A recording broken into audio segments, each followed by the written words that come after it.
Welcome to the Rim Break Rodeo. We hope this video helps. You start by measuring what you have, don't guess. Connect the Midi keyboard directly to the audio interface or USB port you'll use, then run a DAW loopback or a latency meter to get an initial millisecond reading. Once done, set your sample rate to 44, 1 or 48 kHz and bit depth to 24-bit, and close background apps.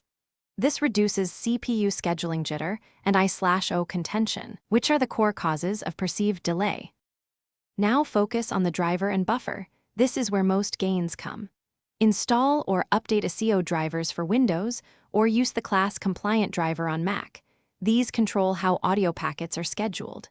Next, lower your audio buffer to between 64 and 256 samples. Start high to avoid clicks, then step down until you hear artifacts. Also enable direct monitoring on the interface, and make sure your DAW's plugin delay compensation. Finish by tightening the Midi path and verifying results. Use a direct USB 3.0 port or powered hub, and avoid daisy-chaining Midi through multiple devices. This reduces packet travel time. Trim Midi traffic by disabling unused controllers and large sysx dumps because excessive Midi can congest processing. If latency remains, test a different keyboard and reinstall drivers or firmware. This isolates hardware faults. One key troubleshooting tip.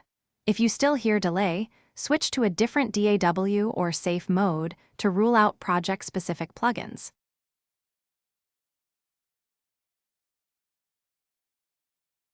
Thanks for watching.